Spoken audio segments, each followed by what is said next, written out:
Pessoal, muito prazer, meu nome é Henrique, eu sou organizador aqui da 10ª CETEC, da Semana Temática de Engenharia Civil da PoliUSP. Bem-vindos ao evento com maior inscritos aqui da CETEC. Então, a gente está principalmente com um público grande nesse evento, e com a maior parceira da CETEC, da 10ª CETEC nessa edição.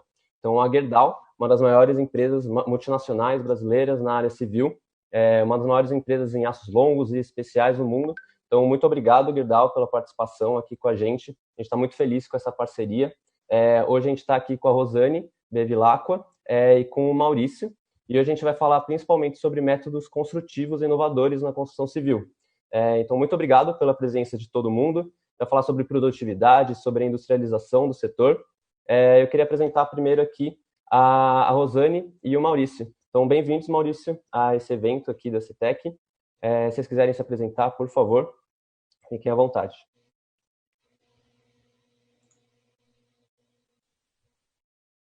Bom, vou começar então. Muito prazer, meu nome é Rosane, eu sou engenheira civil, mestre em estruturas metálicas, trabalho na Gerdau desde 2008 na área da construção metálica. Pessoal, boa noite. Meu nome é Maurício, trabalho no marketing da construção civil da Gerdau.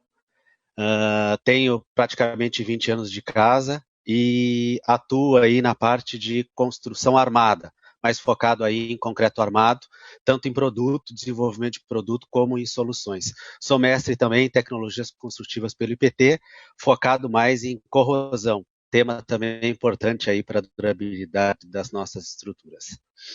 Legal, dentro da USP também, IPT. Legal, obrigado, Rosane e Maurício. Alguns avisos que a gente tem aqui antes de começar o evento, tá, gente? A gente tem alguns links aqui no post que a gente fez da live. Então, se vocês quiserem fazer alguma pergunta, por favor, podem mandar na própria live. Então, perguntem ali. A gente tem uma equipe por trás aqui, passando algumas perguntas que são feitas para mim. E também, se vocês quiserem fazer alguma pergunta anônima, podem fazer pelo link do Slido, que também está ali na nossa descrição. Além disso, a gente tem uma planilha de LinkedIn. Lá tem algumas pessoas da organização da CETEC que vocês podem adicionar, se vocês quiserem, e o pessoal aqui da Gerdau. Então, como vocês viram, é um pessoal importante aqui da Gerdau. É interessante a gente sempre fazer o networking para a nossa carreira, para o pessoal, principalmente aqui do público universitário. Quando a gente terminar a palestra, a gente está aqui nesse momento, está num link do Zoom, na plataforma Zoom, e aí a ideia é a gente abrir essa palestra para vocês começarem a entrar e interagir com a gente, tirar umas dúvidas finais. Então, no final da palestra, vocês podem ver que tem o link do Zoom ali na descrição. Fiquem à vontade para entrar aqui e fazer algumas perguntas diretamente com os palestrantes, tá? E o último link que tem ali é o link de feedback da palestra. Então, por favor, para ajudar a gente mesmo, tem outros eventos que vão acontecer dentro da semana. É interessante para a gente saber como melhorar, o que vocês acharam da palestra, uma coisa que vocês acham interessante a gente trazer para a CETEC também, tá bom? Sobre as inscrições, é interessante que vocês façam as inscrições, principalmente nesse evento, que a gente está dando vários brindes dentro de toda a CETEC. Então, só de se inscrever nesse evento em específico, vocês já estão concorrendo ao curso da Treinosoft. Então, alguns cursos de software de engenharia, pode ser AutoCAD, Revit, MS Project, ao treinamento de Problem Solving da CMEAR. E também, se vocês responderem ao feedback especificamente, vocês ainda ganham um cupom nos treinamentos da Doméstica. Então, por favor, se inscrevam ali para a gente conseguir passar os e-mails de vocês concorrerem aos brindes que a gente está trazendo aqui para a semana também. Tá bom? Então é isso. Obrigado, Rosane e Maurício, mais uma vez pela participação. Podem começar a apresentação quando vocês quiserem. Quiserem compartilhar a tela também? Ok, então vou compartilhar a tela aqui.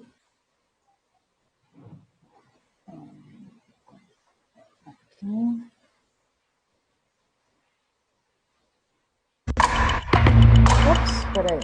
Ele já saiu lá atrás, peraí. O que aconteceu aqui? Vamos começar do início.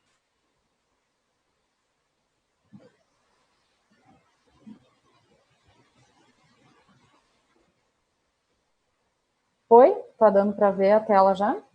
Legal. Tá dando sim. Beleza, então tá bom. Pessoal, Maurício. vamos lá, a gente dividiu a apresentação. A primeira parte de introdução eu vou estar fazendo, a gente vai estar discutindo alguns temas e depois a Rosane segue e eu entro no final. Em meu nome e em nome da Rosane, a gente está muito satisfeito e agradece o interesse de todos, pessoal, nesse tema extremamente relevante e amplo. E a gente não tem pretensão nenhuma de estar colocando todas as informações, até porque é um bate-papo que a gente gostaria de ter com vocês no final, mas que a gente desperte o interesse e a curiosidade de vocês na vasta opção e tecnologia que a gente tem em sistemas construtivos para a gente poder utilizar aí futuramente. Falando brevemente sobre a Gerdau, nosso amigo Henrique já comentou, uma das principais fornecedoras de aço, quase 120 anos de experiência, então iniciou lá com uma fábrica de pregos e hoje tem um portfólio grande para atender diversos segmentos, sendo o principal segmento a construção civil, uma das maiores produtoras de especiais do mundo, grande recicladora, ações listadas em algumas bolsas, produtora de aços planos também e o foco de atuação nas Américas.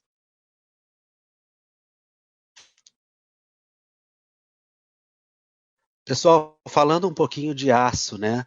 O aço ele tem uma flexibilidade, uma diversidade de uso grande. Por quê?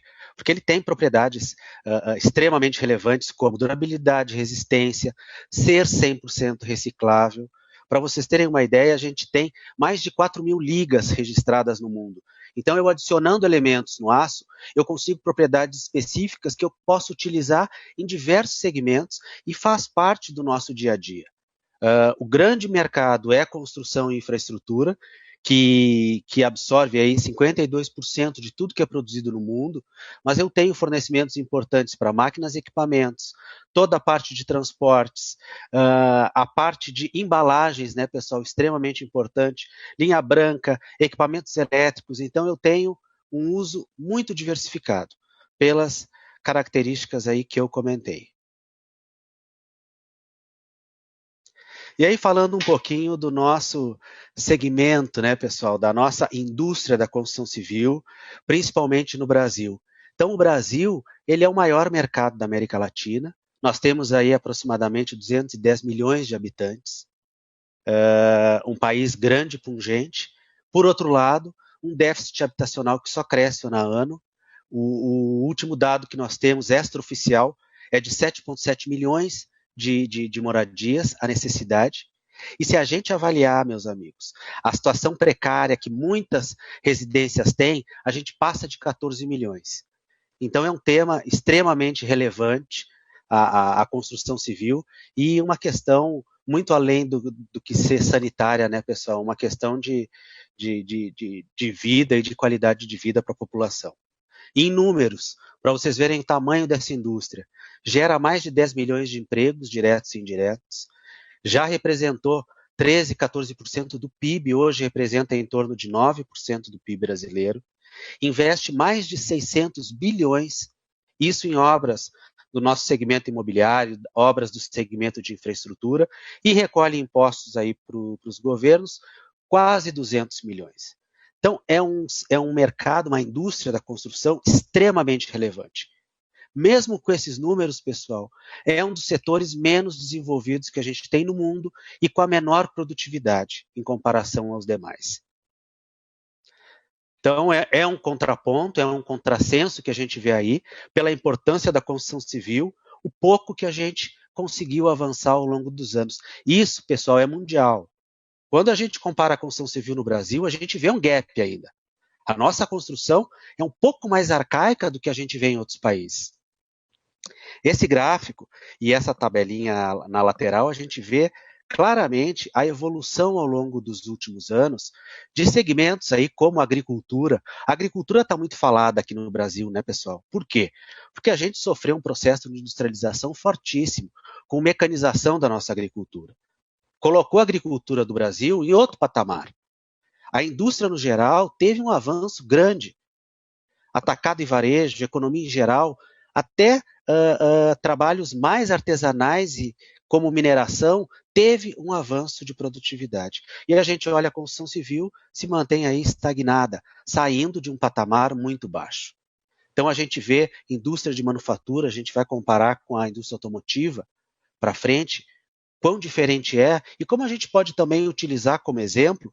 E além disso, hoje, né, pessoal, a exemplo desse evento online, a gente está numa época de digitalização. Os processos estão se digitalizando, as rotinas estão mudando. E nesse ponto, também há um gap muito grande da indústria da construção civil. É a menos digitalizada. Então, a gente tem uma dificuldade também de estar colocando tecnologia dentro da obra. Com a pandemia, vocês viram vários canteiros de obra reduzindo um pouco o seu efetivo. Como é que eu consigo garantir qualidade nessas tarefas? Eu poderia estar usando tecnologia, mas a gente tem uma dificuldade de uso ainda. Fazendo um resumo aí para a gente poder estar discutindo futuramente. Por que, né, pessoal, esse cenário de tão baixa produtividade e de um trabalho tão artesanal, como a gente vê na construção civil? Então, existe uma baixa padronização, cada projeto é um projeto, eu não consigo ter repetição. A gente vê alguns nichos como habitação de interesse popular, com uma possibilidade de repetição maior, e eu consigo, de alguma forma, avançar no sistema. Gestão de projetos deficiente, isso, meus amigos, vocês são, na verdade, a chave para o futuro, para a gente buscar planejar melhor as obras.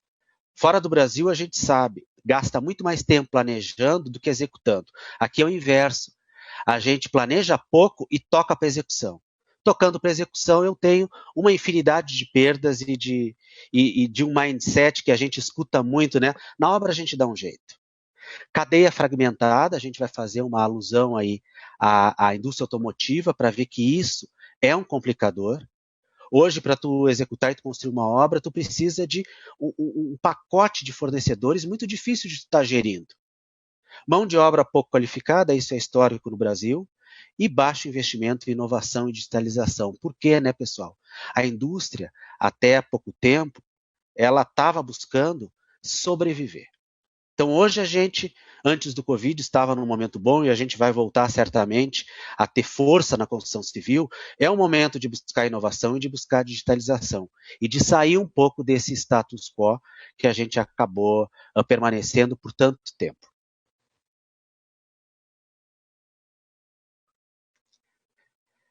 A gente poderia ter trazido mais sistemas construtivos aqui, pessoal, mas de uma forma geral, a gente dando uma olhada nessa obra-prima que é o edifício Martinelli, ele foi construído em 1920, uma das primeiras obras do país em concreto armado. Esplanada dos Ministérios, toda em concreto armado, também moldado em loco. E hoje, edifícios residenciais também com a mesma tipologia. Nesse inteirinho, a gente teve evolução de algumas questões, sim, pessoal. A gente teve a alvenaria estrutural, que é uma primeira racionalização da construção, sai do tijolo e entra um bloco que tem certo ganho de produtividade. A gente teve o avanço da parede de concreto, que é um processo mais racional. Ele não é off-site, ele não é industrializado dentro de uma fábrica, mas ele é mais racionalizado. Mas se a gente considerar aí ao longo desses 100 anos, a gente teve muito pouco avanço em novos sistemas e em novas formas de se construir.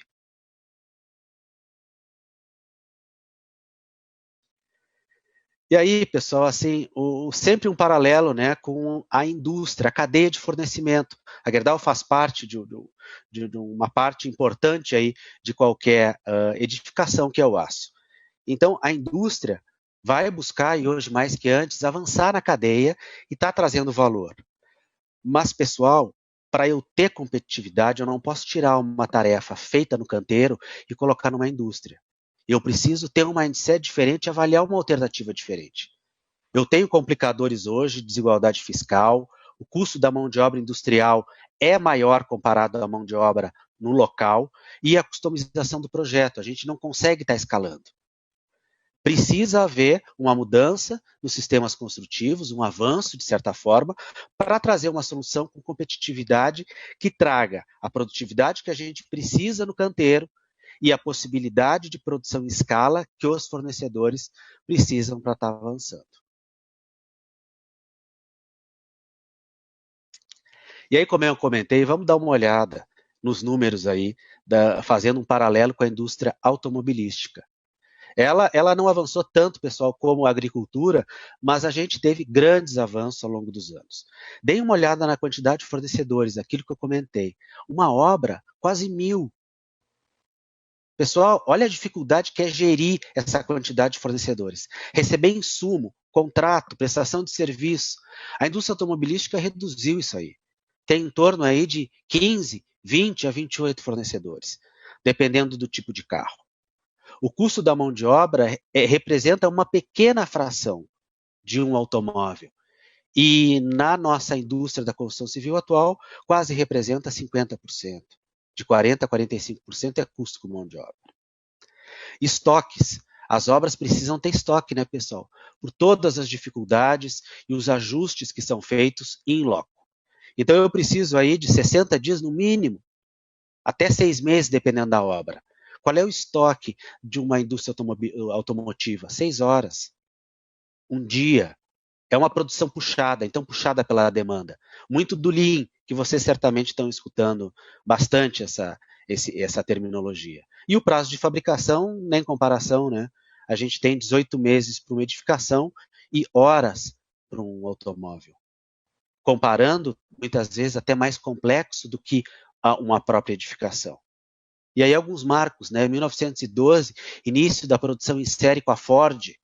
Os anos 80, o sistema Lean, puxado pela Toyota e pelos fabricantes japoneses. 2012, pessoal, vamos dar uma olhada na Volkswagen. A maior dor aí da indústria automotiva ainda era o chassi. Eu consegui estar modularizando e o mesmo chassi eu faço Polo, eu faço Up, eu faço carros de maior porte. Então eu tenho ganho em escala muito grande.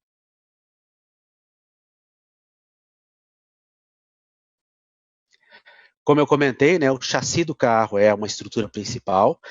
Ela sofreu um processo de engenharia muito grande. A indústria siderúrgica apoiando, porque são aços mais resistentes, são outras tipologias. Então, o chassi é feito customizável. E eu consigo estar agregando os outros elementos ao carro. A gente sabe como é que a indústria está organizada, né? As fábricas são sempre próximas à montadora. Então, eu instalo fábricas próximas para estar fornecendo as peças, as partes. Muitas já pré-montadas e praticamente plug and play. E eu consigo customizar dentro da fábrica o meu carro. Rosane gosta sempre do pacote completo de um carro, sempre o Highline. Então, vai ter uma customização. Eu vou no de entrada, é uma customização diferente. E eu consigo estar atendendo todos os públicos com uma produção automatizada, pessoal. A gente sempre pensa o contrário. Vocês imaginem como seria tu montar ou tu construir um carro fora de uma fábrica? Quanto que custaria eu ter que deslocar os equipamentos, a mão de obra especializada para a residência, por exemplo, para eu construir na minha garagem?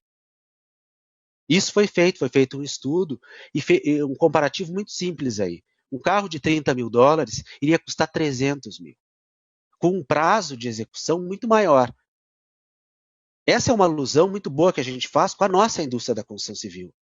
Eu posso estar levando a industrialização, estar produzindo off-site e estar buscando, com escala, reduzir o custo, tão importante, inclusive para o nosso déficit habitacional.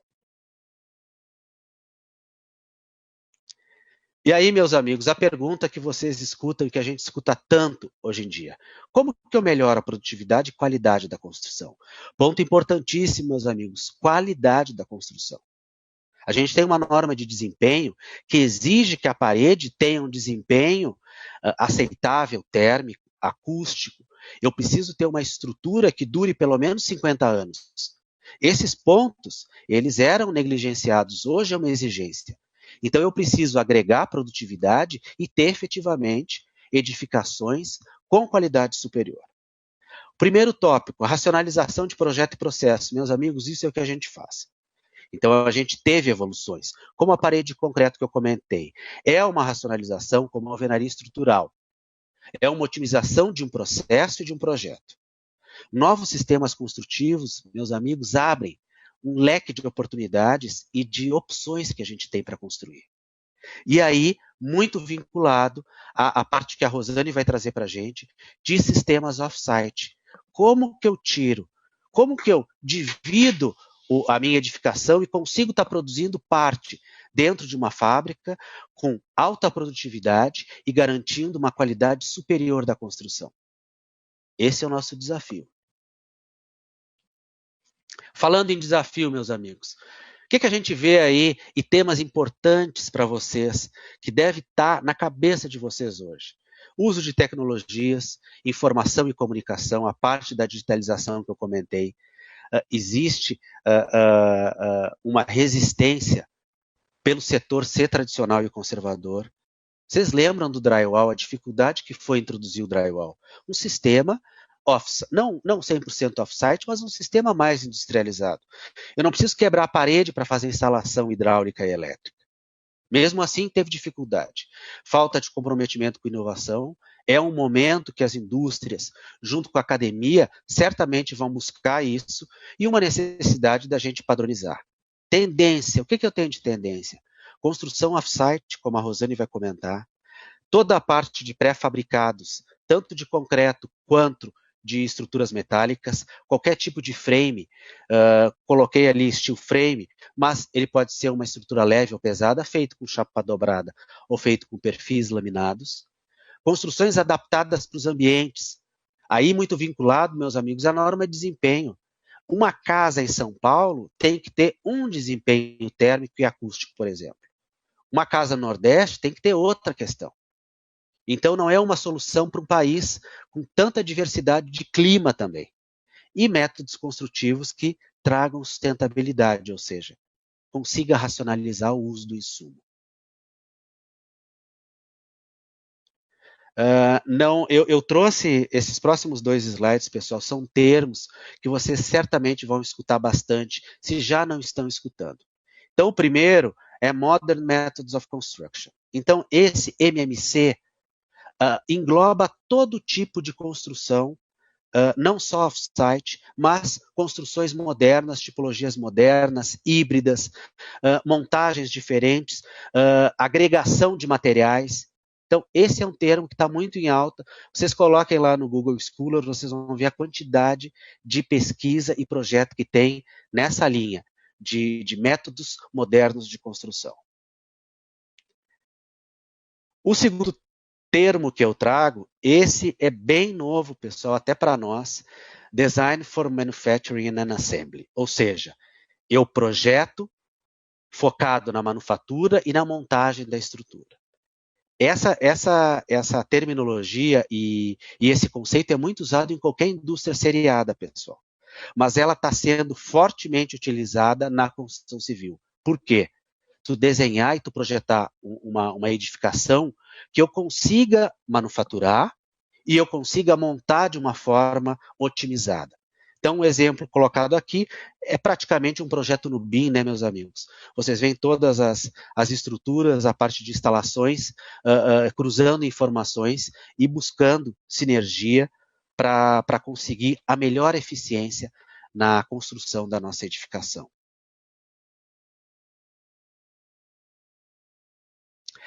Vamos falar brevemente sobre a industrialização da construção, focando um pouco também nos diferenciais que a gente vê.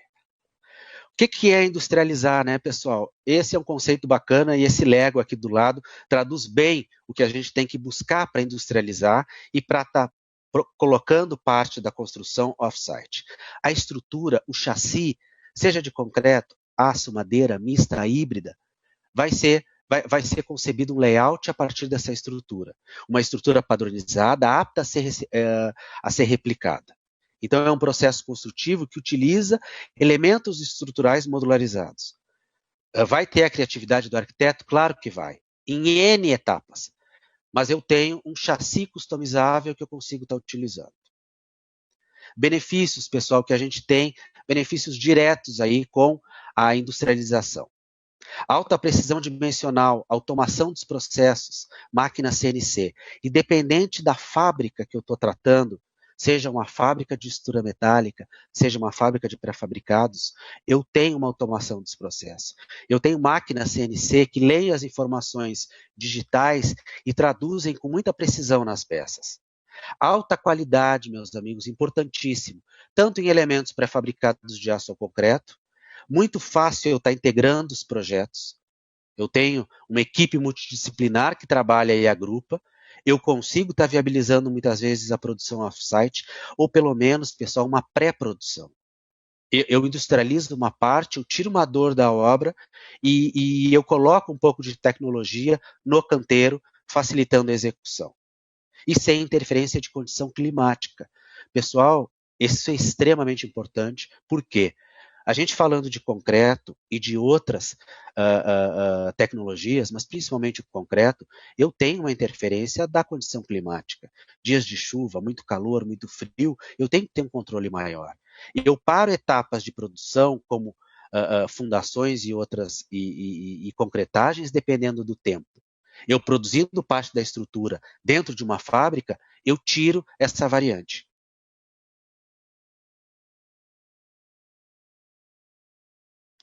O outro ponto importantíssimo, né? E aí, meus amigos, entra na avaliação do custo do ciclo de vida da obra.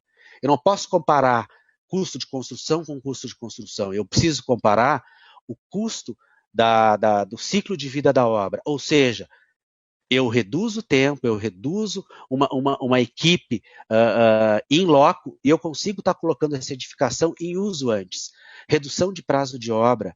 Qualquer industrialização que a gente traga, pessoal, traz redução do prazo. Traz redução do ciclo do empreendimento. A gente tem um déficit muito grande. Se eu for pensar em obras de infraestrutura, quanto antes eu entregar, melhor. Então, esse é um ganho muito tangível e fácil da gente avaliar numa conta bem feita. Não comparando estrutura com estrutura, e sim o ganho que eu tenho em estar entregando antes uma edificação, por exemplo.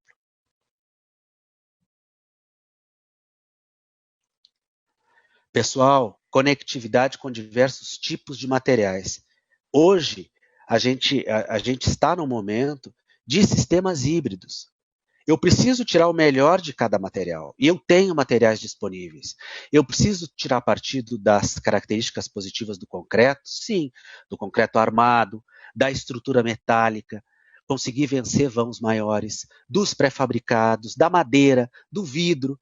Então, eu preciso ter sistemas industrializados que consigam conectar. E essa é uma grande vantagem de eu ter uma produção também dentro de uma indústria. Eu faço essa conexão muito fácil entre os materiais e consigo trabalhar de uma forma híbrida, como vocês podem ver nas duas fotos que a gente colocou.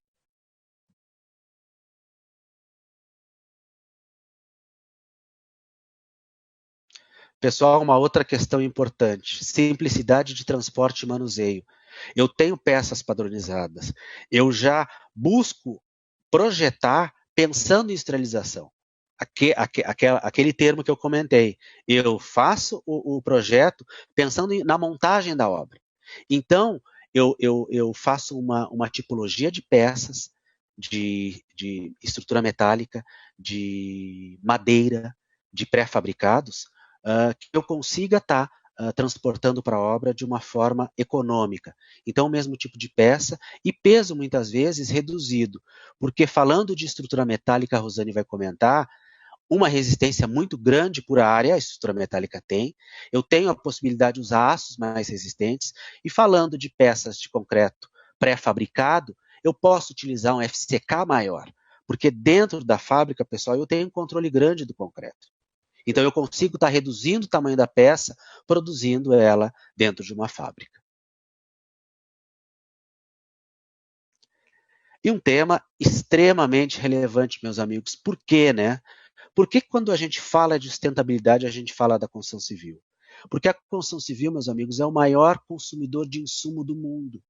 É a indústria que mais consome insumos e a que mais gera resíduos. Então, é um tema relevante. A nossa construção não vai poder desperdiçar tanto quanto desperdiçou no passado. Então, é um desafio muito grande. E a sustentabilidade tem a ver com o quê? Tem a ver com método construtivo? Sim. E tem a ver com racionalização de insumo. No momento que eu evito o desperdício, e você sabe melhor do que eu, o tamanho do desperdício de uma obra em loco. 20%, 30% do material é perdido. E eu elimino essa parte de desperdício. Eu não tenho aterro mais aqui na Grande São Paulo, pessoal, para colocar resto de obra. Não tem mais. Então, é um tema importantíssimo até para as nossas cidades. E desempenho, né? Qualidade superior da estrutura. Uma estrutura sustentável é uma estrutura que dure 50 anos. É uma ponte que dure 100 anos. Então, eu preciso ter uma qualidade superior, um desempenho superior dessa estrutura para ser sustentável também. A durabilidade, pessoal, está muito relacionada à sustentabilidade. E é um tema que a gente pouco trata e pouco aborda dessa forma.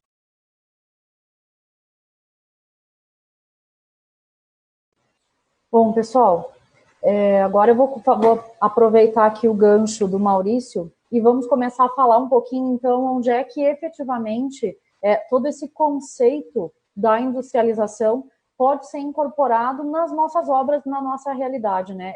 Uma coisa que eu acho sempre interessante da gente colocar em perspectiva é que muitas vezes a gente pensa que a gente tem que ir do 8 para o 80, né? Que eu preciso sair da construção 100% artesanal e no canteiro de obras para uma construção modular, por exemplo, 100% off-site.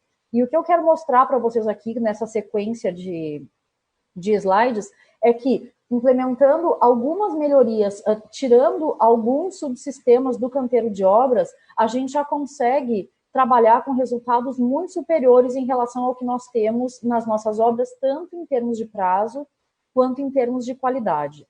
Então, voltando um pouco àquele conceito que o Maurício falou para vocês, do nosso paralelo entre a construção civil e a indústria automotiva, né, a gente enxerga essa nossa estrutura da mesma forma que funciona o chassi de um veículo, né? Só que ao invés de eu acoplar o motor, ao invés de eu acoplar as rodas, eu estou acoplando aqui os outros subsistemas que compõem uma edificação.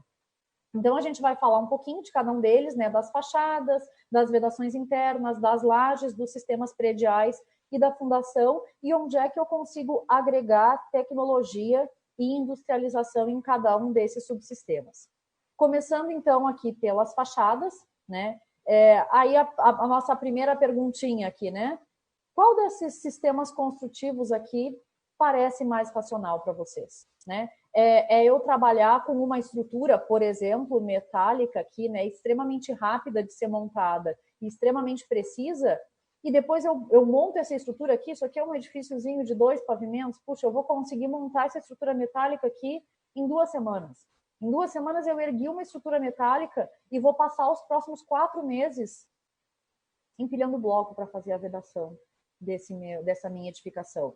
E aí vem a seguinte pergunta, nossa, Rosane, mas eu não posso trabalhar, então, uma vedação em bloco com uma estrutura metálica ou com uma estrutura de concreto pré-fabricado, ou seja, uma estrutura que tenha sido produzida fora do canteiro? Claro que posso, né? Mas quando a gente pensa sobre essa ótica de avaliar empreendimentos, né, da gente avaliar o processo ou o grau de industrialização da nossa obra, vocês vão convir comigo que isso aqui não faz muito sentido.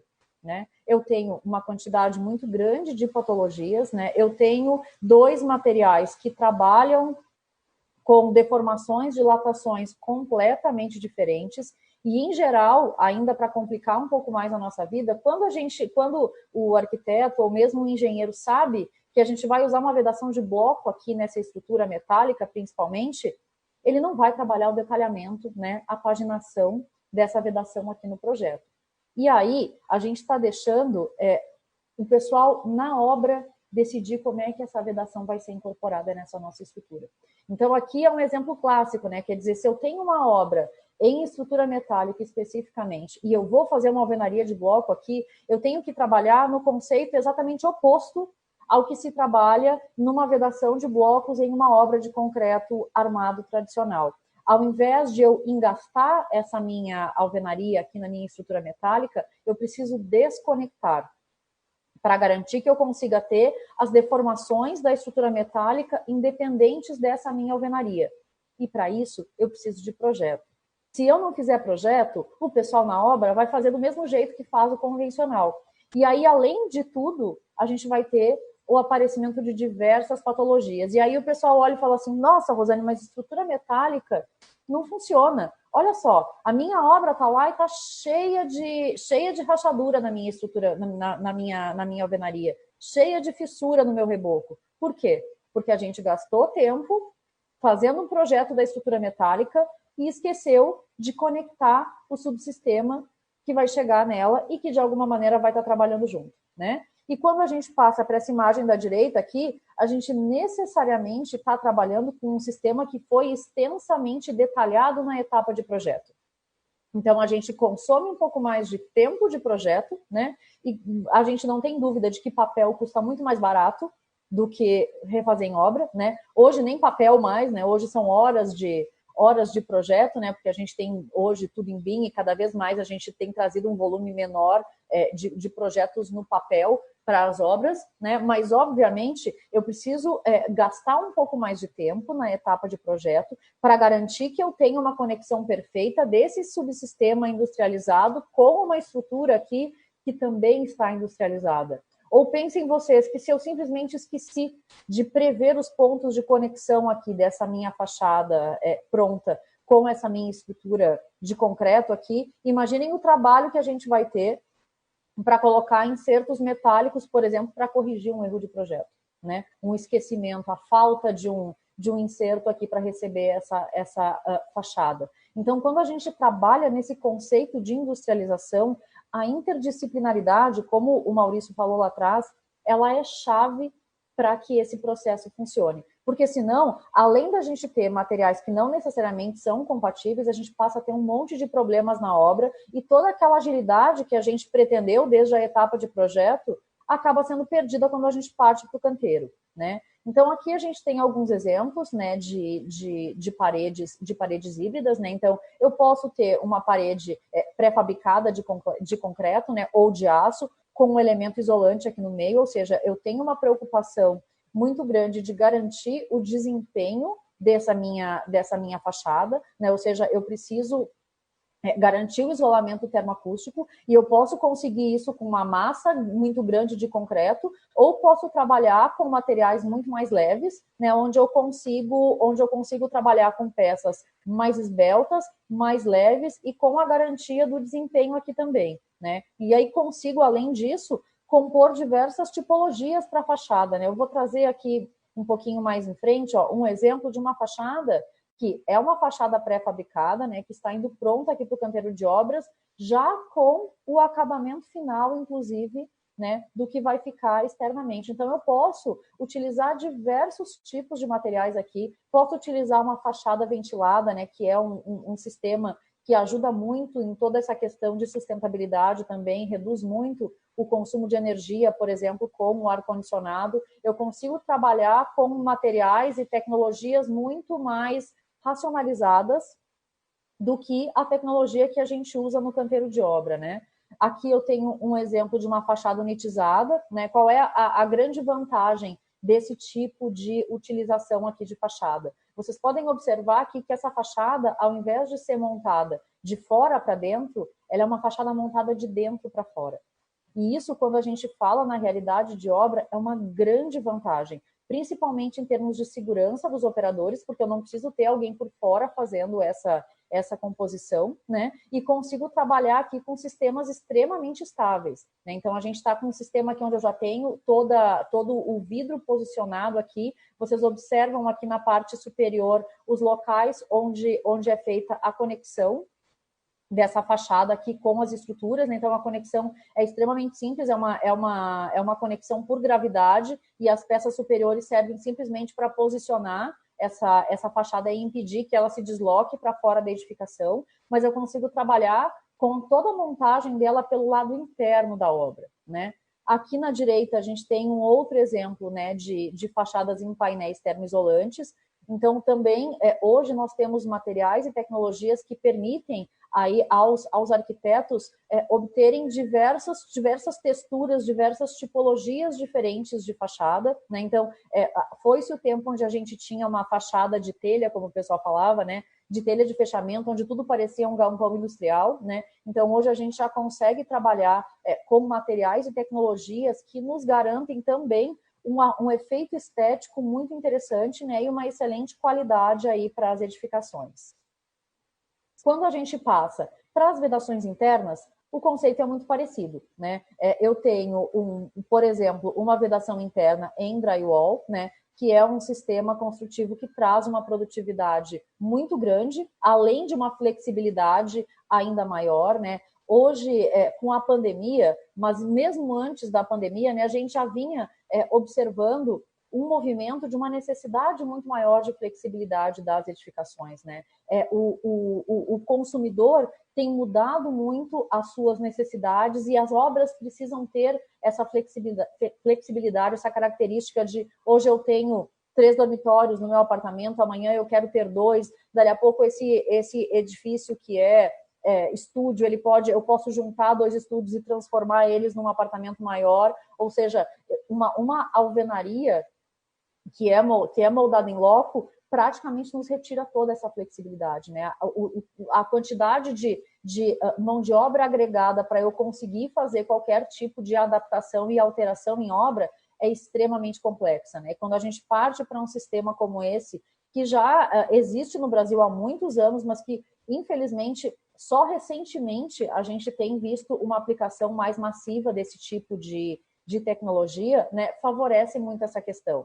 E quando a gente parte para a questão de definição do partido estrutural, né? Quanto pesa por metro quadrado uma vedação em drywall e quanto pesa por metro quadrado uma vedação em bloco, né? Então, eu consigo trabalhar com estruturas muito mais esbeltas, né? E consigo trazer toda essa flexibilidade aí para dentro da nossa obra. E isso é uma vantagem competitiva muito grande, né? Quer dizer, se eu vou comprar um apartamento e eu tenho um apartamento onde eu tenho uma flexibilidade de planta muito maior, isso é uma grande vantagem, né? Para quem está adquirindo, saber que eu não estou fadada a seguir com aquela mesma disposição de peças do que eu tenho num edifício convencional, né? Então, cada vez mais, esse conceito de laje plana tem sido mais utilizado, inclusive para o segmento residencial, para garantir essa flexibilidade necessária. Quando a gente Pessoal, eu chamo a atenção até para uma outra questão, que é a instalação, que a Rosane bem comentou. Então, é uma facilidade de instalação elétrica, hidráulica. Bem como a Rosane comentou, eu preciso de mais tomada, por exemplo. Eu estou de home office e eu preciso adequar o meu cômodo. É muito simples. Eu preciso fazer uma instalação de um ar-condicionado e, bem como a Rosane comentou, remover. Então, instalações muito simples, é um outro ponto importante de ganho. Exatamente, Maurício. Passando agora para a questão dos pisos, né? Então, a gente tem aí diversas possibilidades disponíveis aí de sistemas de laje, né? Então, trago aqui um exemplo que faz uma conexão muito forte com as obras, principalmente em estrutura metálica, que é essa laje aqui que a gente chama em steel deck, que é aqui essa foto da esquerda. O que é o steel deck, né? Para quem nunca ouviu falar. O steel deck parece uma telha trapezoidal, né? Como as nossas telhas de cobertura, porém ela tem uma diferença importantíssima em relação ao material que se utiliza nas telhas, né? Esse aço que a gente utiliza aqui para essa formalagem é um aço estrutural. Então, eu consigo jogar essa telha forma aqui em cima do meu pavimento, do meu vigamento metálico ou mesmo de concreto, e essa forma tem dupla função. Além dela atuar como forma para o concreto, ela atua como armadura positiva da laje. Então, o único tipo de armadura que a gente vai ter aqui nessa nossa laje são os negativos, como vocês observam aqui, onde a gente tem o ponto de conexão com a viga, e uma armadura de pele para evitar a fissuração. E com isso, além de tudo, eu consigo eliminar 100% da necessidade de qualquer tipo de forma e escoramento na minha obra. O que traz para a gente, além de uma redução brutal nos resíduos, principalmente de madeira, né, os resíduos provenientes das formas, mas também me permite trabalhar em diversos pavimentos ao mesmo tempo. Ou seja, eu abro frente de trabalho em 3, 4 pavimentos ao mesmo tempo, né? Eu simplesmente preciso finalizar a concretagem aqui e já estou livre para começar a trabalhar com as vedações internas e mesmo com as fachadas. Então, esse é um tipo de laje que, apesar de ser uma laje moldada em loco, né, que exige o capeamento de concreto aqui, mas é uma laje que traz uma agilidade muito grande para a obra e tem uma excelente performance também. Com esse tipo de material aqui, eu não tenho problema de empossamento, não tenho problema de forma que cedeu. Então, eu tenho uma laje muito mais plana, né, e com uma coerência muito maior de consumo de concreto, né? O pessoal que trabalha em obra aí sabe o quanto a gente acaba gastando mais concreto numa laje, porque a forma cedeu um pouquinho, porque eu tenho empossamento, né? Então, a gente conseguir garantir que aquilo que se planejou na etapa de projeto efetivamente vai se reverter, né, na obra, a assertividade do nosso cronograma e do consumo de materiais também é uma característica dos sistemas industrializados, como o Maurício já tinha falado lá na frente. Aqui tem um outro exemplo de laje, ou seja, de novo, eu sempre gosto de trazer esses exemplos, porque assim, vocês vão me dizer assim, poxa, Rosane, mas qual é a grande vantagem aqui de eu trabalhar com uma laje pré-fabricada? Observem aqui a diferença. Olhem esses painéis de laje pré-fabricada. São painéis muito maiores do que os painéis que se trabalham normalmente. Eu trabalho com uma produtividade enorme, quer dizer, a gente simplesmente posiciona esses painéis aqui, que muitas vezes têm o tamanho de uma peça inteira, né? Aqui, no caso, era uma estrutura metálica, então a gente faz o posicionamento aqui desses pinos, que se chamam stud bolts, assim como a gente tem esses estudes na laje do steel deck, a gente pode utilizar também nas lajes de concreto armado convencionais, né? E observem aqui, ó, o nível de industrialização, ó. Eu já produzi essa minha laje com os espaçamentos corretos para onde eu vou posicionar meu pino, né? Isso também é industrialização. Isso são projetos conectados, né? O projeto da estrutura metálica conectado com o projeto da laje, né? Então, eu tenho um sistema aqui que, apesar de ser um sistema convencional, nos traz uma agilidade muito grande para a obra, né? E nos traz um desempenho também excepcional, né? Eu tenho uma laje que fica praticamente plana também pela parte de baixo, não preciso me preocupar com forro, né? Tenho apenas uma linha de escoramento no caso desse tipo de aplicação, né? Então a gente consegue também trazer muitas melhorias nos sistemas convencionais se a gente passa a trabalhar com eles de forma mais racionalizada e conversando com os demais subsistemas, né? Então isso essa ideia de se trabalhar diferentes sistemas, ainda que eles sejam convencionais, mas de maneira mais racionalizada, também é a industrialização da construção. Posso trabalhar com lajes secas, né? Então aqui é um exemplo de uma fábrica de construção modular brasileira, né? Então aqui a opção foi por se trabalhar os painéis de piso em placas, né? Então aqui a gente tem painéis mistos cimentícios, né? Que são as placas conhecidas como painel wall, né? Que a gente vai fixar essas placas sobre a estrutura metálica aqui, né? Sobre essa estrutura secundária aqui, e consigo trabalhar com qualquer tipo de revestimento aqui em cima dele, né? Então, com uma dupla vantagem de a gente conseguir trabalhar esse sistema todo off-site e de agregar um peso próprio muito menor para a estrutura também, né? E tudo isso é possível. E aí, aqui na parte de baixo, obviamente, a gente vai trabalhar, né, com um isolamento termoacústico para que a gente consiga ter um desempenho desse tipo de solução também aqui na obra. Quando a gente fala dos sistemas de cobertura, né, a gente tem sistemas de cobertura mais industrializados, focados para a parte de galpões. Então, aqui, por exemplo, é um galpão logístico, né? Então, a gente observa uma estrutura metálica, a estrutura principal, né, os pilares e as vigas principais em aço, né, perfis W, e tenho aqui a nossa estrutura secundária em treliças semi-espaciais, que a gente chama de joists, né, e aqui eu tenho um pano de mais de 50 metros para cada água desse telhado. E aí a gente pode trabalhar, por exemplo, com um sistema que, apesar de ser um sistema on-site, ele é um sistema altamente industrializado. Então, trouxe um exemplo aqui para vocês do que a gente chama de telha zipada. Vocês observam esses dois pequenos equipamentos aqui que estão sendo mantidos aqui no telhado por guindastes. A gente tem aqui uma bobina de aço e esse equipamento vai fazendo a conformação dessa telha no local. Qual que é a grande vantagem desse tipo de sistema? A limitação do comprimento da minha telha é a limitação do comprimento da minha bobina de aço. Então, eu consigo trabalhar, por exemplo, aqui com uma telha que tem 50 metros de comprimento sem nenhuma emenda, né? E a gente sabe que emenda é ponto de patologia, né? É sempre nas emendas de telhas que eu vou ter, provavelmente, né, o aparecimento de goteiras, enfim, né? Então, a gente consegue trabalhar com um sistema aqui, mostrando o detalhezinho para vocês de como é que funciona essa telha zipada.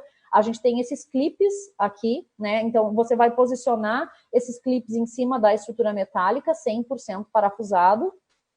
Vou fazer a conformação dessa telha aqui com o equipamento, né? E tenho um segundo equipamento aqui, que é esse que está aparecendo na foto da esquerda, que vai fazer o que a gente chama de clipagem, né? Eu junto a ponta de uma telha com a outra e consigo fixar um sistema inteiro de cobertura sem nenhum parafuso, né? E sem nenhuma emenda aparente.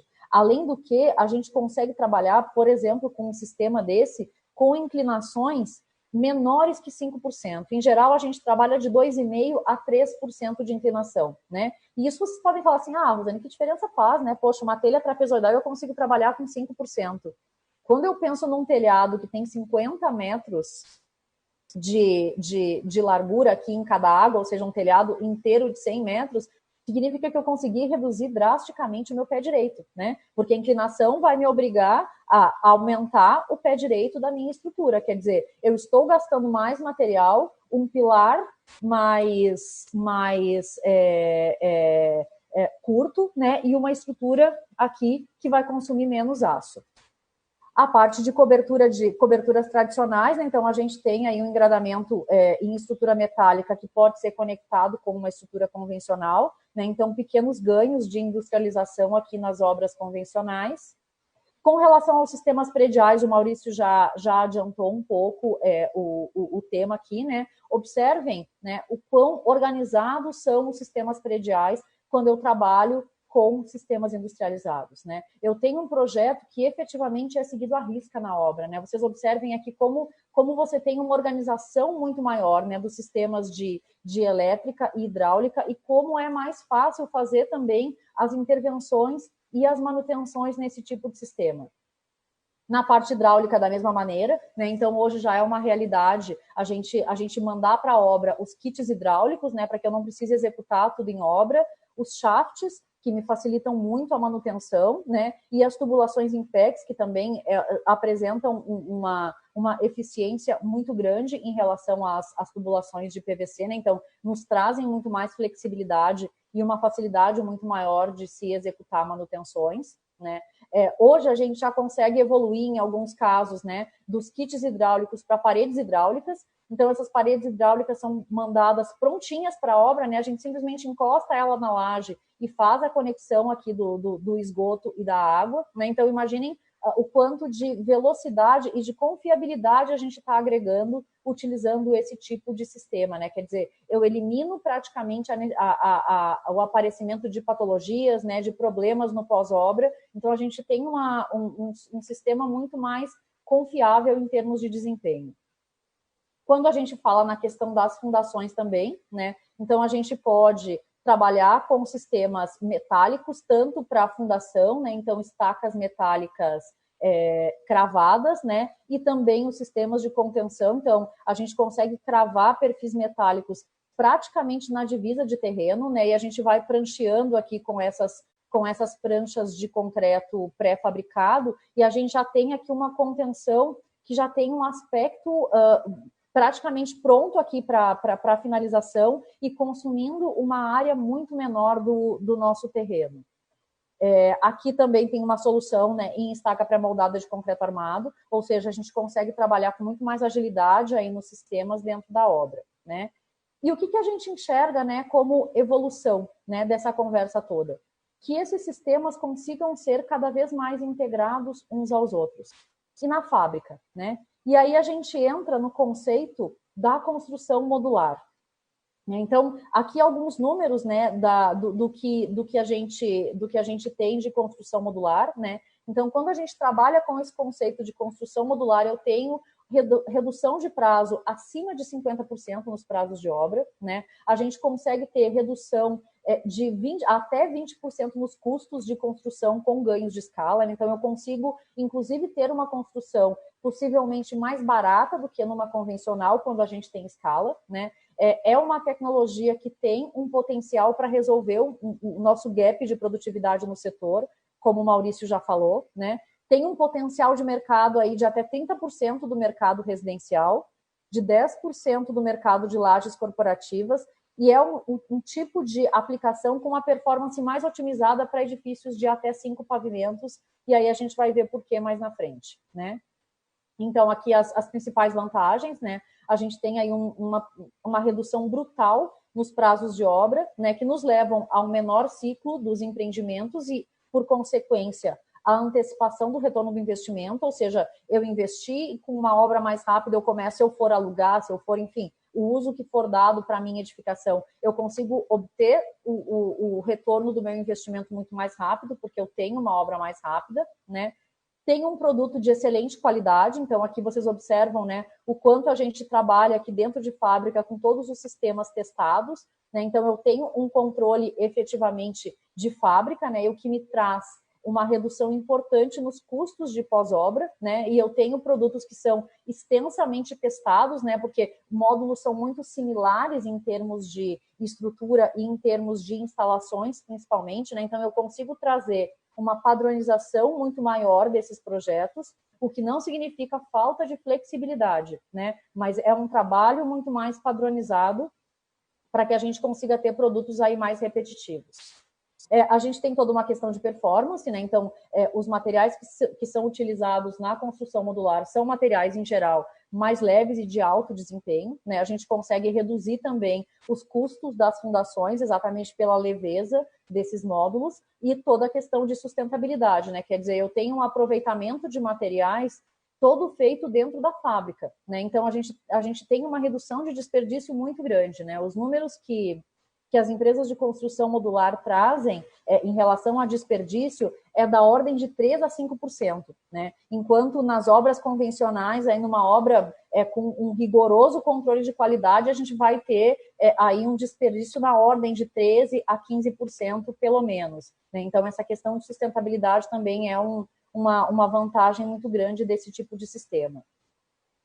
A construção modular também tem uma grande adaptabilidade, né? Então, eu consigo ter produtos altamente customizáveis, né? Com aplicações, por exemplo, em terrenos pequenos, como é esse exemplo aqui que vocês estão vendo, né? Quer dizer, eu tenho uma construção extremamente pequena aqui num terreno que muito dificilmente eu conseguiria construir qualquer coisa numa construção convencional, né? Até pela falta de espaço de canteiro, e a gente consegue aí colocar um módulo e criar uma habitação, né?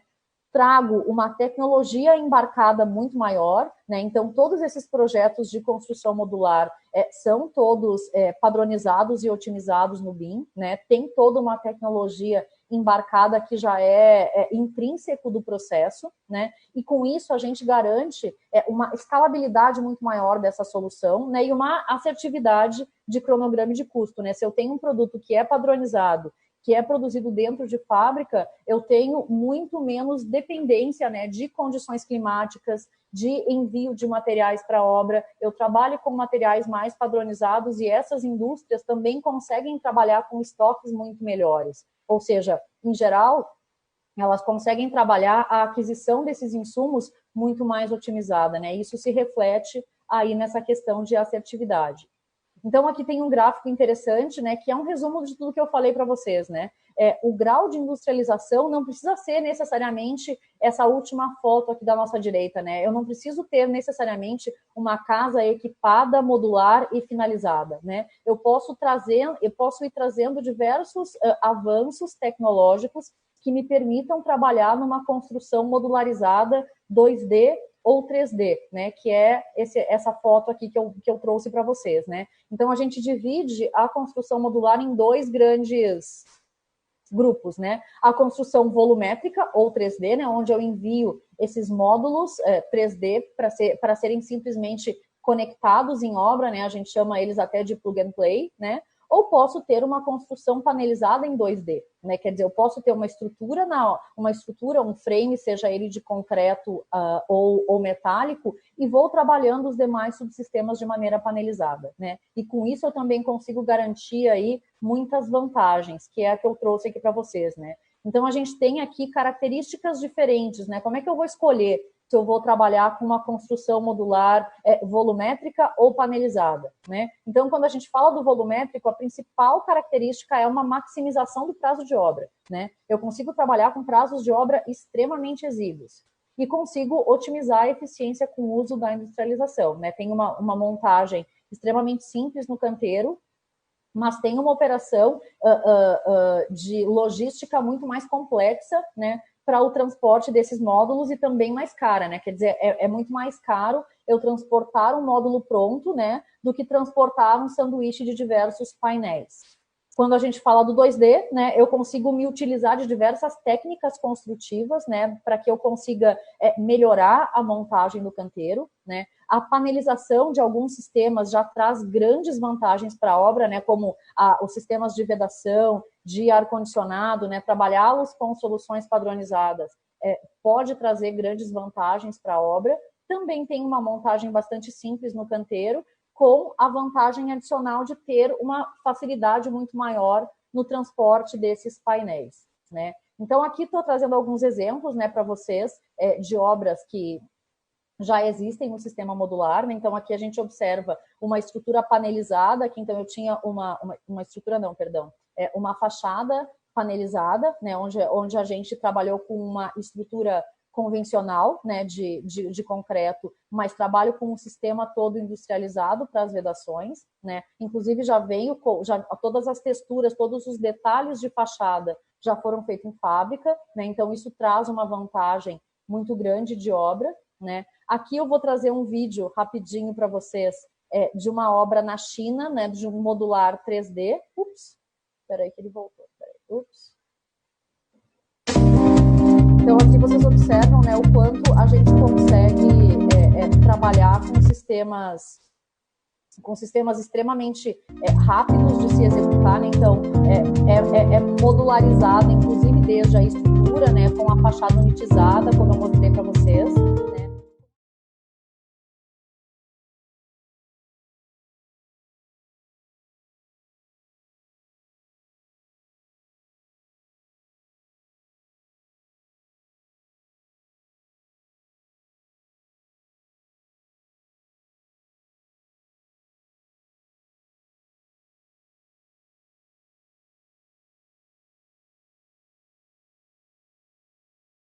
Grande aqui da obra, né? Então a gente consegue trazer aqui o melhor de cada um desses sistemas, né, para a gente obter aí um edifício alto, por exemplo, modular. Aqui eu coloquei 3D, mas na verdade é 2D, gente, tá escrito errado, né? Então tem toda a questão de testagem, né, contra sismos e tudo mais, para que a gente consiga aí ter um resultado final excelente. Vocês vão ver aqui mais ao final do vídeo, né, que você tem resultado estético muito interessante, né? Você enxerga a obra como uma obra modular, né? Você tem acabamentos de excelente qualidade e isso é uma característica da construção modular moderna, né? Que a gente consiga trazer qualidade, né, para essas nossas edificações.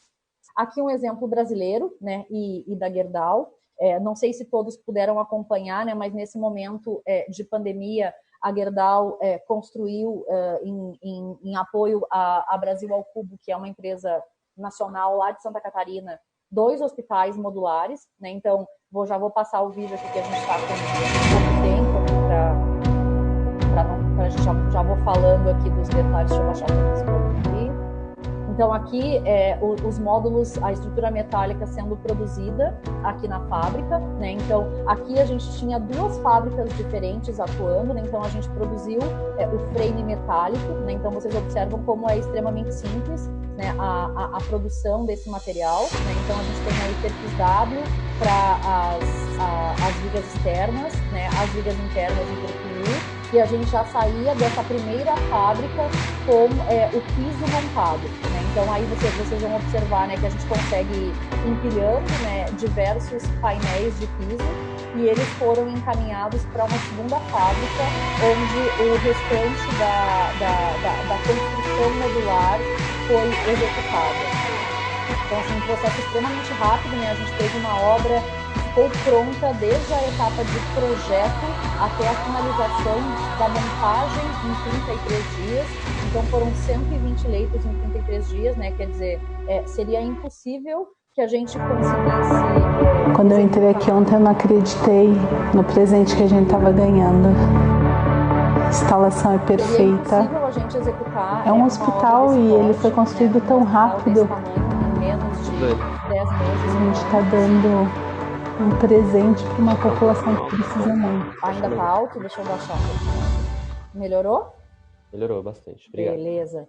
Então aqui é mais um detalhe, né, de como é que se deu a produção, né, desses módulos. Então aqui os módulos de piso saindo foram para a segunda fábrica, né, aqui mais um exemplo de conexão de diferentes materiais, né. Então a gente tem aqui as paredes foram executadas em wood frame e esses módulos foram transportados prontos, né, aqui para São Paulo. Tivemos um hospital em São Paulo e outro hospital em Porto Alegre, e aí esses módulos praticamente plug and play aqui, né, que nos deram a possibilidade de construir aí um hospital, inclusive com um apelo estético super interessante, né, para a gente oferecer para a comunidade nesse momento de pandemia, né, e eu acho super legal a gente trazer esses exemplos, porque são exemplos de engenharia nacional, né, obras 100% nacionais. E aí vou trazer um outro exemplo de modular 3D aqui, que é o nosso último exemplo, de uma empresa americana, né, que aí trabalha com o conceito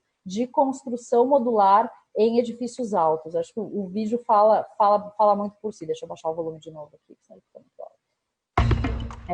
Então, essa é uma empresa que trabalha com um conceito de construção modular, mas um pouco diferente do que a gente trabalha aqui no Brasil, né? Então, eles são muito baseados, né, na lógica de como se constrói um navio, né, que é efetivamente modular. Então, eles têm uma pré-estrutura metálica, que vocês enxergam aqui na obra, né, os pilares já sendo montados, e os módulos são montados sobre essa estrutura metálica que eles recebem, né? Então, é um sistema um pouquinho diferente, que permite com que a gente consiga ter edifícios altos, modulares, volumétricos, né?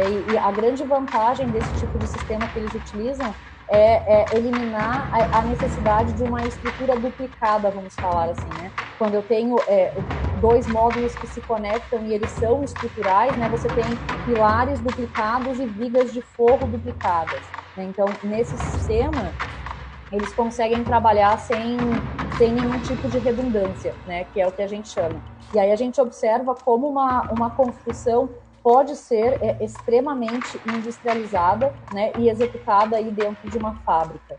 Então, é bem interessante o processo que eles utilizam. Então, tudo é modulado em BIM, né? Os módulos são preparados e levados para a obra, né? Posicionados aqui do lado de fora do canteiro e depois colocados no lugar aí por meio de gruas e guindastes, né? Então, já são estruturas um pouco maiores, né? mais robustas, mas que a gente consegue trabalhar aí com prazos extremamente agressivos, né, em relação a uma construção convencional, né? Então, esse é um exemplo bem interessante de onde é que a gente pode chegar com a industrialização da construção, né? Mas que não necessariamente eu preciso fazer isso. Não sei se vocês observaram o detalhe dos módulos, né, já sendo levados com o revestimento de piso, de parede, com os móveis, com a marcenaria, né? Então você consegue trabalhar realmente mais de 90% da obra dentro da fábrica, né? Isso traz benefícios para o trabalhador que está trabalhando numa situação muito mais ergonômica, né? Traz uma confiabilidade muito grande em termos de resultado, né? O módulo já chega exatamente assim, né? Na obra, completamente pronto, né? Devidamente ensaiado, né? Então, esse é o que é um dos tipos de industrialização que a gente enxerga aí como um dos caminhos para a nossa construção. Agora vou passar de novo a palavra aqui para o Maurício, para ele finalizar aqui com alguns outros cases. Pessoal, de uma forma bem rápida aí, vamos passar por algumas iniciativas, algumas de fora, internacionais e outras brasileiras. Uma muito divulgada e provavelmente vocês já devem ter ouvido falar da Caterra. Então é uma iniciativa alinhada muito ao que a Rosane comentou, integra os sistemas e modulariza. Ela iniciou com frames somente de madeira. Então, utilizando a madeira engenheirada que a gente vê aí, a cross-laminated timber, a glulam, mas hoje utiliza diversos materiais e busca o melhor frame possível, como vocês podem ver ali na figura da direita. Então, acaba otimizando bastante a produção. Pode passar, Rô. Uma outra iniciativa, né, pessoal, de um núcleo pré-fabricado. Então, é uma construtora americana especializada em núcleos. Então, ela tem uma tipologia padrão, aí vocês veem a importância de ter projetos padronizados que a gente consiga industrializar, e eles oferecem para cada tipologia um core simples, duplo, com escada, sem escada, com peças de extrema qualidade, a execução simplificada e conexões atendendo aí a necessidade, por exemplo, de edifícios mais altos. A gente vê constantemente cores subindo e outras tipologias sendo agregadas, como estrutura metálica, e eu consigo estar tirando uma dor, né, pessoal, que o core sempre é uma estrutura mais rígida e robusta, e eu consigo estar junto com o core pré-fabricado, trazendo agilidade, por exemplo, numa periferia aí com estrutura metálica. Então eu consigo agregar qualidade, até a caixa, né, das escadas pré-fabricadas. Muito simples a montagem também. Normalmente essa conexão é grauteada com inserts metálicos, como a Rosane comentou, que se utiliza muito em lajes. Essa tipologia também sai da fábrica com esses inserts e a gente consegue ter esse ganho de produtividade.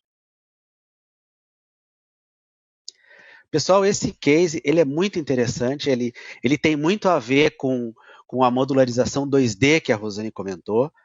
Olha que interessante, essa indústria de pré-fabricados, ela projetou presídios pré-fabricados utilizando 5 peças apenas.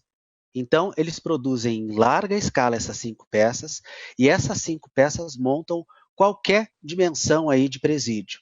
A gente pode fazer alusão a outras questões, até hospitais, mas nesse caso tem uma tipologia diferente, precisou de paredes especiais aí com detalhes em V, e tu conseguiu estar pré-fabricando, pensando numa modularização 2D e trazendo uma agilidade muito grande aí para esse tipo de obra. E aí, meus amigos, eu trago um case que ele está sendo executado, está em construção hoje, que é um prédio comercial LED Corporate na Barra Funda. É uma torre em concreto moldado em loco, porém, uma grande dor quando eu tenho uma periferia grande, e os empreendimentos aqui em São Paulo principalmente, eu tenho torres com periferias grandes, é tu voltar a estrutura para executar a periferia depois da torre. Então, nesse caso, o que foi feito? A torre segue em concreto, vocês podem ver pela foto, e eu resolvi a dificuldade de execução da periferia utilizando estrutura pré-fabricada. Vocês podem ver os pilares vencem os vãos inteiros, então são pilares aí com 3, 4, 5 vãos. Tem uma tipologia mais simplificada para conseguir estar movimentando, mesmo sendo grande, e eu ganho uma agilidade enorme nessa etapa e área útil, pessoal, também para a obra utilizar, para pré-montagens e para a questão de materiais. Como a Rosane comentou muito bem, eu não necessariamente preciso de uma grande inovação, mas eu conseguindo estar agregando sistemas, e essa periferia poderia também ser, né, Rosane, em estrutura metálica. Qualquer tipologia que agregue nessa condição. Com certeza. E trago aí para finalizar um edifício habitacional extremamente simples, uma habitação de interesse social, térreo mais 4, tipologia muito comum, os vãos sendo vencidos também com pilares únicos, lajes pré-fabricadas com a capa concretada em loco, é a única etapa concretada em loco, praticamente 500 peças e um tempo de montagem de 14 dias. Então, muito competitivo, e eu consigo estar com racionalização, e aí, né, pessoal, com escala, eu conseguindo estar reproduzindo essa edificação, eu consigo estar tendo ganhos significativos aí em tempo e qualidade, como vocês podem ver. A gente deixa aqui um QR Code para os nossos catálogos e manuais. Não sei se todos sabem, mas além de produto, a Gerdau é uma grande produtora de conteúdo técnico. Então, no nosso site, vocês vão encontrar diversos manuais tratando de vários assuntos, como calcular galpões, como resolver vedações com a estrutura, como é que a gente trabalha a questão de tipologias projetuais, ligações padronizadas em estrutura metálica. Então, a gente tem aí uma biblioteca muito rica de materiais técnicos, né? E principalmente para vocês que estão se encaminhando aí para a vida profissional, é muito importante a gente ter montada já a nossa biblioteca, né, e não esperar a necessidade para sair correndo atrás da informação, né? Então, entrem lá no nosso site, façam o download dos nossos materiais aí, aproveitem esse momento para estudar um pouquinho mais, né? E quando as oportunidades do mercado aparecerem para vocês já estão preparados para atender as demandas de mercado. Acho que esse era o nosso recado hoje, né? A gente rapidamente quis trazer para vocês um pouquinho do que a gente está vendo, sem que isso necessariamente signifique que eu precise de mudanças extremamente drásticas, mas também trazendo elas, né, como inspiração e como realidade do que a gente já tem visto nas obras nacionais e internacionais, e ficamos aí à disposição para responder as dúvidas do pessoal. Deixamos aqui os nossos contatos, fiquem à vontade para nos procurar, aqui nossos telefones, nossos e-mails, e a nossa função é exatamente auxiliá-los aí nas dúvidas e nas necessidades que vocês, porventura, tenham na utilização não só dos nossos materiais, né, mas com todo esse conceito de trazer a industrialização aí para a construção civil. Muito obrigada. Legal, gente. Muito boa a palestra mesmo. Eu gostei muito da didática que vocês usaram, de contextualização no começo, passar os exemplos, os cases, foi muito boa mesmo. Eu aprendi bastante aqui, imagino que todo o público universitário e o pessoal convidado também. A gente, como a Rosane disse, eles tratam muito essa questão de aprender, muito interessante. Então, vão ter outros eventos da Gerdau na CETEC ainda. Então, se inscrevam lá, participem, ainda tem um mini curso de cálculo de estruturas e fundações metálicas, tem palestras sobre torres eólicas, tem evento na pós-semana. Então, para aprender com a Gerdau é muito simples, então muitas coisas nos sites, e aqui dentro da CETEC também, nossa principal parceira, eles estão trazendo bastante conteúdo também. Antes da gente passar as perguntas, tá, Rosane e Maurício? Vou só dar alguns avisos finais aqui, e eu separei algumas perguntas que o pessoal foi fazendo enquanto estava o Maurício explicando. Eu passo o que é mais para ele e o que a Rosane recebeu mais também. Só não esqueçam, eles passaram aqui os contatos, os e-mails deles. Não esqueçam que tem ali a planilha de LinkedIn, tá, gente, na descrição do evento. Então, coloquem lá o LinkedIn para a gente se conhecer melhor, quem participou aqui também. Tem o LinkedIn da Rosane e do Maurício também, para vocês conhecerem um pouco melhor eles. E vocês podem colocar o LinkedIn de vocês também. Respondam feedback. Para a gente é muito importante que a gente saiba como que a gente está, como pode melhorar, o que a gente está trazendo aqui faz sentido para o nosso público. Então, por favor, respondam lá o feedback também. Concorra aos brindes em relação aos feedbacks que são respondidos, tá bom? Rosane e Maurício, principalmente, eu separei algumas perguntas aqui antes da gente fechar a live. Sobre o Maurício, principalmente sobre a questão de contextualização que você tinha feito, Maurício. Primeiro eles perguntaram, por que existe mais inovação em outros países do que aqui no Brasil? Existe alguma falta de investimento de algum setor no Brasil para isso acontecer?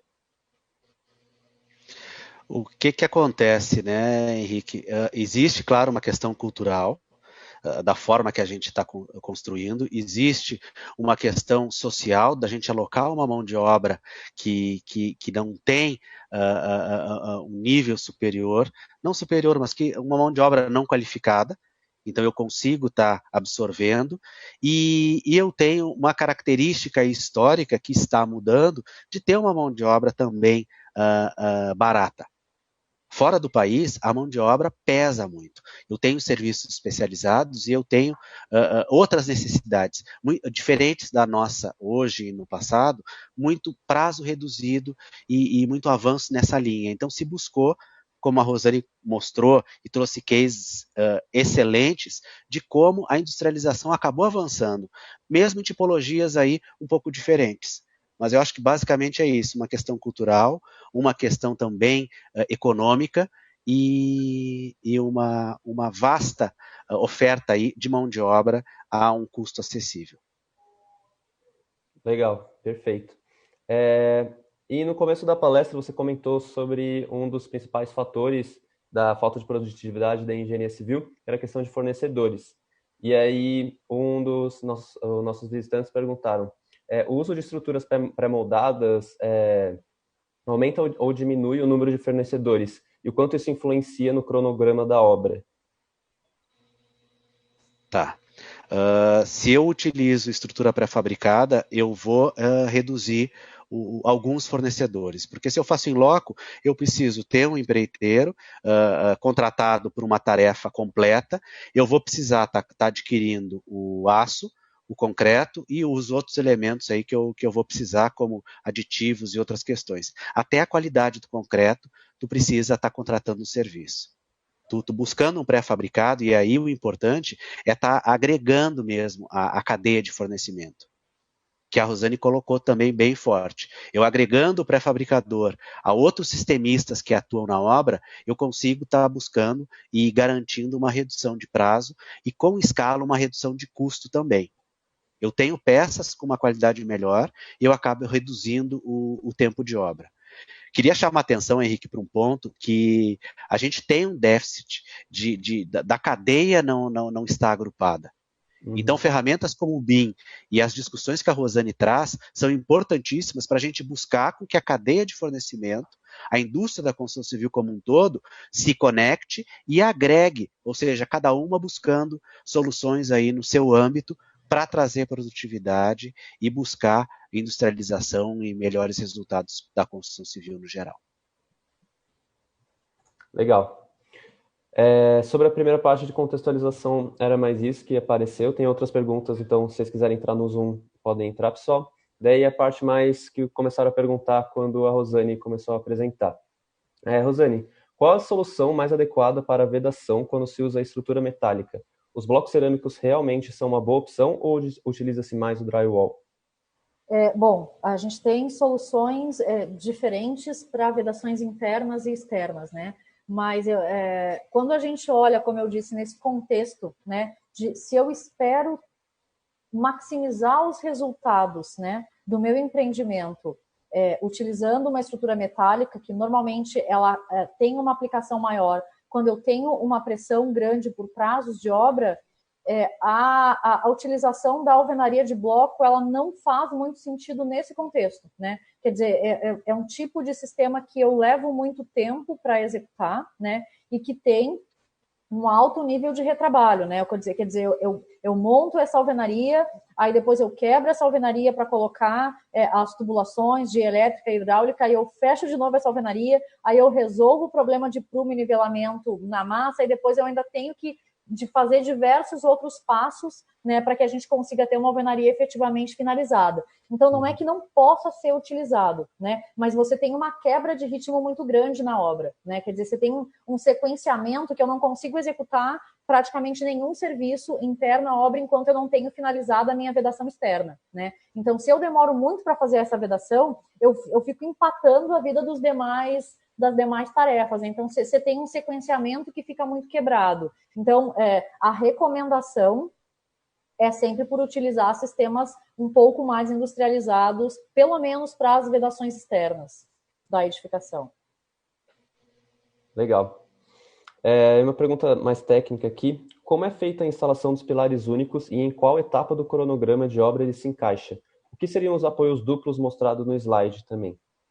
De qual será que ele estava falando? Será que era do modular, da Red Urban, provavelmente? Eu acho que né? Eu acho que sim. Bom, então, a estrutura metálica, ela entra antes, né? Então, enquanto você está produzindo os módulos na fábrica, você entra com essa estrutura metálica que vai estar pronta para receber esses módulos que não são estruturais autonomamente, né? Mas quem dá a estabilidade estrutural da edificação é essa estrutura metálica pesada que entra no começo, né? Então, de novo, né, você trabalha no sequenciamento. Eu não preciso ter 100% da estrutura metálica montada para ter os módulos, mas eu preciso ter uma frente de montagem dessa metálica, que em geral é de 3 a 4 pavimentos, né? A metálica vem sendo montada antes, e depois eu vou encaixando esses módulos nos buraquinhos, né? E aí é o simples ou o duplo, né? Quer dizer, se eu tenho um módulo que é de periferia ou se eu tenho um módulo que é interno, né? E aí eu preciso ter um apoio duplo para chegar um desse lado e conectar com o outro aqui,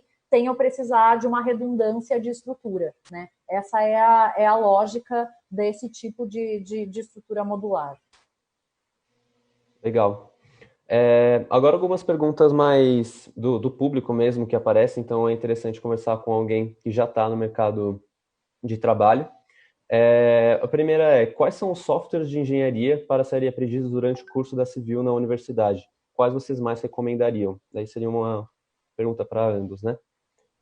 Bom, acho que o BIM hoje é condição sine qua non para quem está trabalhando aí saber usar, né, pelo menos algum dos softwares em BIM, né? Então, quando a gente fala de modelagem, né, SketchUp, Revit, né, esses são importantíssimos porque deles vão partir os inputs para os demais outros softwares. Quando a gente caminha para a parte dos softwares de dimensionamento, né, de estrutura metálica, aí a gente tem uma gama bastante grande de softwares, né, poucos nacionais, grande parte são estrangeiros, né, então a gente tem diversos exemplos, por exemplo, tem gente que usa o Strap, tem pessoal que usa softwares da Multiplus, tem gente que usa SAP, então de metálica a gente tem um range bem grande de softwares de cálculo estrutural, e por último vem os softwares de detalhamento da estrutura, né, que aí o mais conhecido hoje no mercado do BIM, né,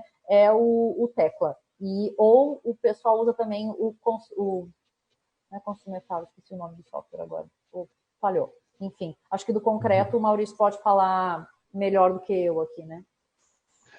O Tekla, ele detalha diversos materiais, ele é muito moderno mesmo, e ele também atua no concreto. Falando mais em projeto de concreto armado, a gente tem alguns softwares nacionais, destaco 2, TQS e o Eberic.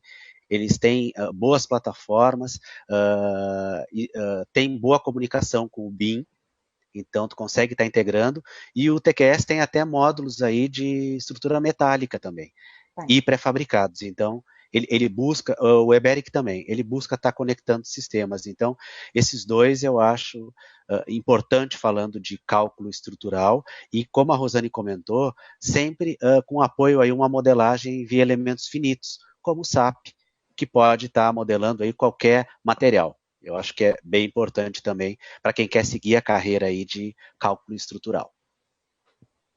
Legal. E outra questão de graduação, faculdade, vocês acham importante um mestrado para alguém que quer se inserir no mercado de projetos de estrutura? Se sim, o quanto importante?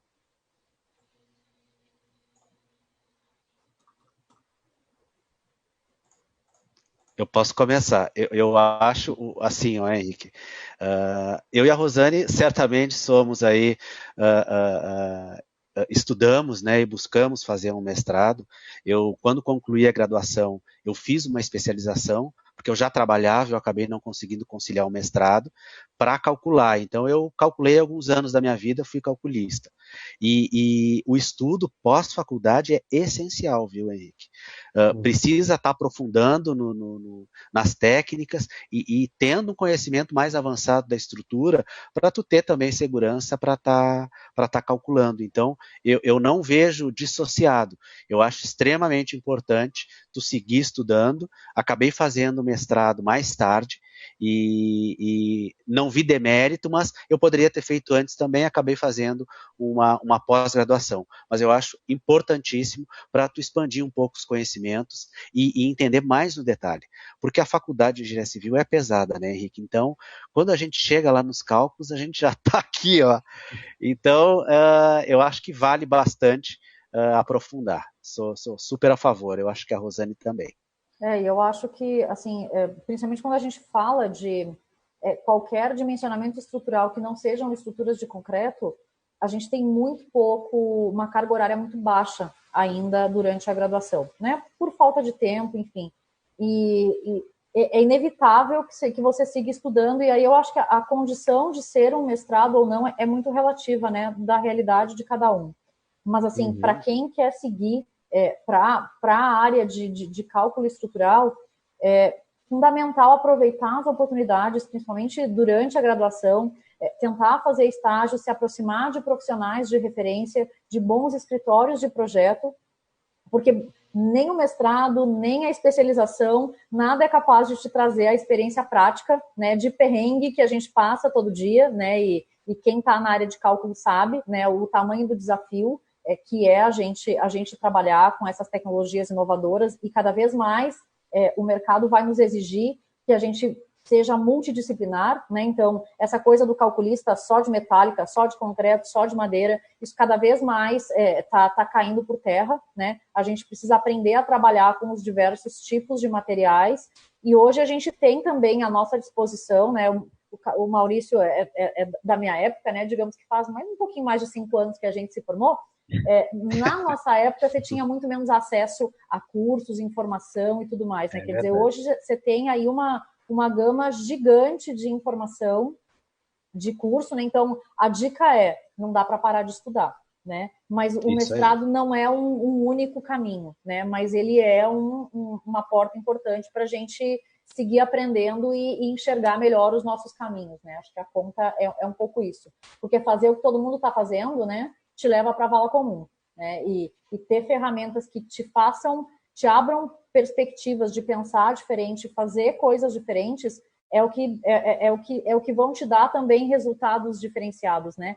O resultado da gente é a consequência do esforço que a gente é capaz de imprimir em uma tarefa, né? Eu acredito muito nisso, no mérito do estudo.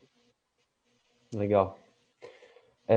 E uma última pergunta aqui, gente, que a organização achou bem interessante. A Letícia Simal perguntou pelo Facebook: qual a acessibilidade social e financeira das construções modulares? Elas funcionam bem para pequenas construções como residências?